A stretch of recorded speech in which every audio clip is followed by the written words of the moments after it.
Les fringales est une problématique qui revient très régulièrement dans vos questions et donc je vais faire une vidéo sur le sujet parce qu'une fringale elle peut à la fois être révélatrice d'un besoin mais aussi d'un déséquilibre. Et donc dans cette vidéo, je vais vous donner pas à pas toutes les étapes et toutes les questions à vous poser pour déterminer s'il s'agit d'un besoin, s'il s'agit d'un déséquilibre et bien sûr qu'est-ce que vous pouvez faire pour répondre à cette problématique.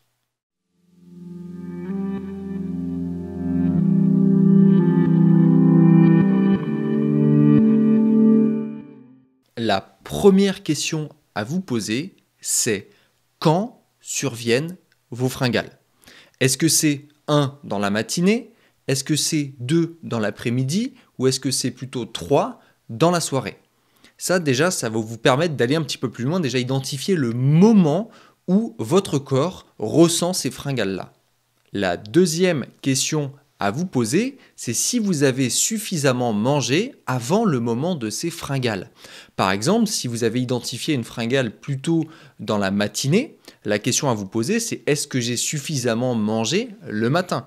Si vous avez une fringale l'après-midi, est-ce que vous avez suffisamment mangé à midi? Si vous avez une fringale dans la soirée, est-ce que vous avez suffisamment mangé le soir? Et de manière générale sur la journée, c'est-à-dire que est-ce que vous avez suffisamment mangé pour vos besoins sur l'ensemble de la journée? C'est une question à vous poser et ça c'est très important. Donc le premier critère possible, c'est la quantité. Est-ce que vous manquez de quantité? Et en conséquence, vous allez avoir une fringale. Et enfin, la troisième et dernière question à vous poser, elle est super importante, c'est quelle est la nature de vos fringales? Parce qu'en général, nos appétences alimentaires, elles sont souvent, sauf pour le sucre, on verra, mais c'est un peu biaisé, c'est pour ça, elles sont souvent dirigées autour d'un besoin de l'organisme.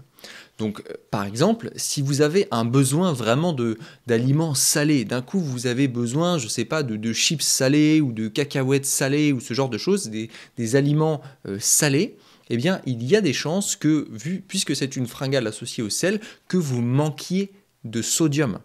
Et donc, votre corps vous demande du sodium. Ça, c'est très souvent le cas parce qu'aujourd'hui, de plus en plus, on diabolise tellement le sel et donc le sodium par extension que on en mange très très peu. Et donc, on déséquilibre cette balance électrolytique sodium-potassium qui doit normalement être relativement équilibrée.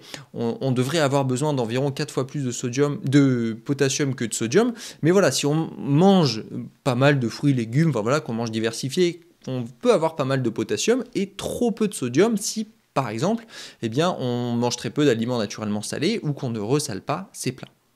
Et ça peut être vraiment révélateur, un besoin d'aliments salés, révélateur d'un manque de sel. Donc si c'est votre cas, essayez peut-être par exemple de mettre dans votre eau de boisson, si vous avez une petite gourde toujours avec vous, vous mettez une pincée de sel dans votre eau de boisson et ça peut vous aider à justement éviter ces fringales salées.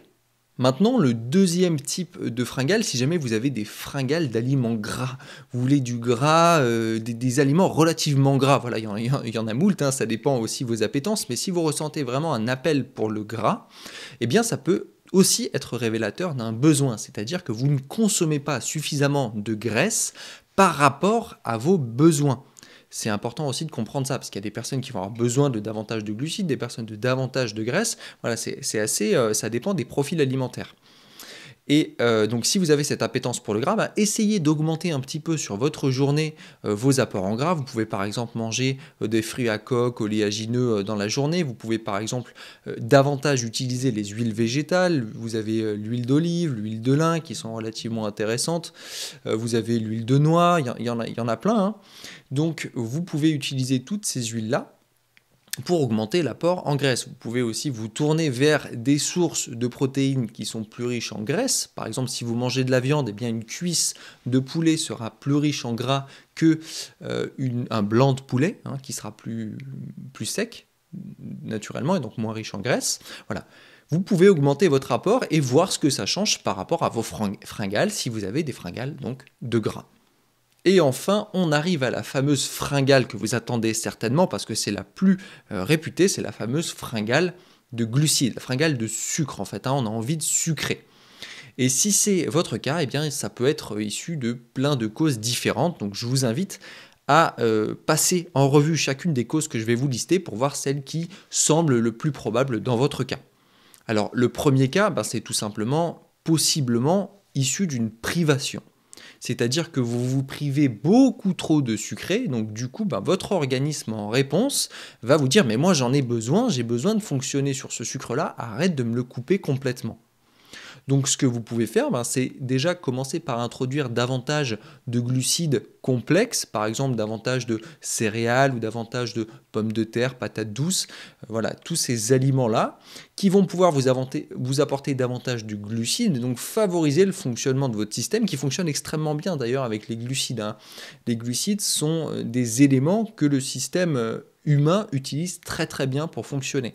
Donc vous pouvez commencer par ces éléments-là et voir si ça change quelque chose par rapport à vos fringales, essayez d'en mettre plus dans chacun de vos repas et voir si effectivement ça augmente votre satisfaction et si ça réduit cet état de privation que vous avez imposé à votre organisme. Parce que je vous le rappelle, ce qui est important, ça reste la voie du milieu, l'équilibre en toute chose. Donc la suppression totale de certains aliments, même si dans certains cas ça peut être pertinent, ça ne l'est pas dans la plupart des cas.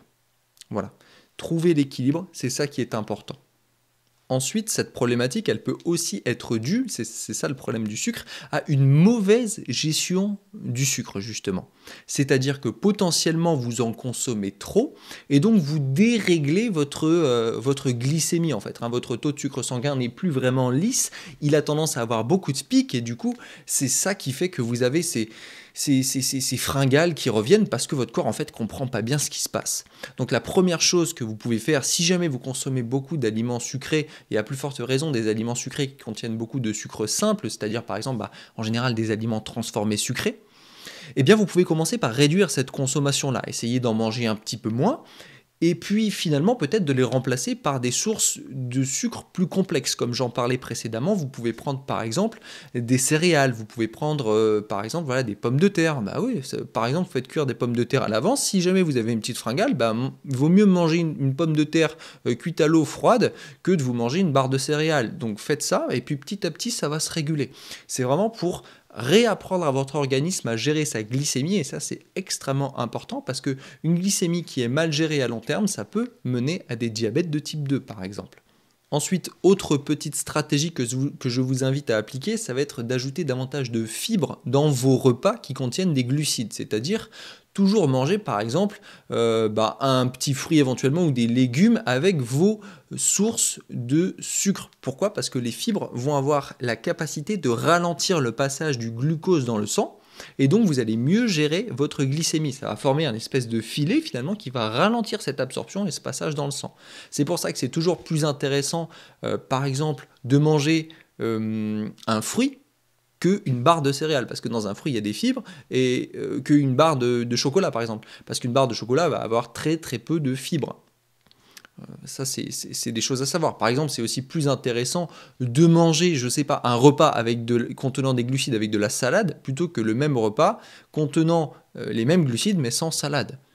C'est hyper intéressant d'ajouter des fibres et c'est pour ça que je vous invite à toujours consommer des légumes au maximum dans vos repas. Et même le matin d'ailleurs, pour ceux pour qui ça passe bien, n'hésitez pas aussi à mettre des légumes le matin, il n'y a pas de règle, c'est tout à fait possible.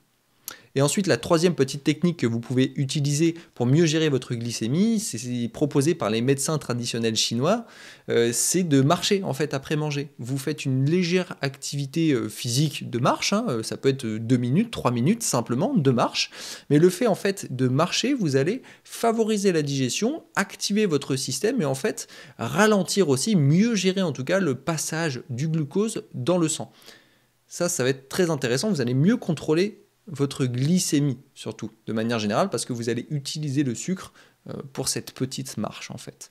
Donc ça aide vraiment à la régulation, et si vous ne me croyez pas, faites le test, vous allez voir, après un repas riche en glucides ou en sucre, si vous avez eu pas mal de desserts, tout ça, essayez, vous allez voir, ça fait beaucoup de bien. Et ensuite, on va passer sur la dernière cause possible de ces fringales. Ça peut être issu d'une infection fongique, c'est-à-dire que en général c'est dans le tube digestif, au niveau du côlon, on a pas mal de développement de champignons qui se font. Par exemple, c'est assez notable si vous avez pas mal de pellicules, si vous avez tendance à avoir des mycoses, c'est que vous avez un développement fongique, donc de champignons qui est plus important. Et les champignons, ces champignons-là en général, notamment on connaît Candida albicans, hein, qui sont aussi des champignons, et bien les Candida albicans aiment beaucoup par exemple le sucre. Et donc ils peuvent vous appeler du sucre. En fait, vous demandez du sucre, du sucre, du sucre. Et donc du coup, automatiquement, vous avez des fringales de sucre pour cette raison, parce qu'en fait, votre organisme, et notamment ces micro-organismes-là, vous en demandent. Donc si c'est le cas, je vous invite déjà aussi à réduire un petit peu votre consommation de sucre, notamment des sucres simples, et à aussi faire éventuellement une petite cure de probiotiques. Je vous mets un lien dans la description parce que la cure de probiotiques va mieux équilibrer votre microbiote intestinal en amenant de nouvelles bactéries si vous en manquez. Voilà, en rééquilibrant un petit peu ces bactéries-là. Le lien que je vous mets, c'est un des probiotiques que je recommande en général parce que il y a plusieurs souches, hein. C'est des souches assez larges, ce qui permet justement de bien ensemencer le microbiote intestinal et pas avoir juste une souche, deux souches comme ça pour dire qu'on a mangé des probiotiques, mais bon, que c'est pas terrible. Et en plus de ça, les capsules sont gastro-résistantes, c'est-à-dire que l'essentiel, voire l'ensemble des probiotiques contenus dans la capsule vont atteindre les intestins et vont pas être arrêtés par justement la barrière de l'estomac, notamment par les acides de l'estomac. Et ça, c'est aussi relativement intéressant quand vous prenez des compléments probiotiques, que tous les probiotiques, en tout cas toutes les bactéries, du coup, arrivent dans votre côlon. C'est ça que l'on souhaite. Voilà, j'espère que cette vidéo vous aura plu. Et si vous avez des questions, n'hésitez pas à les poser dans les commentaires. Vous voyez qu'il y a énormément de causes, hein, c'est très très large. N'hésitez pas à me partager vos retours. Si jamais vous avez fait le test en même temps par rapport à vos fringales, n'hésitez pas à partager vos résultats. C'est toujours très intéressant de voir ce qu'il en est. En général, c'est le sucre, mais dites-moi si c'est autre chose.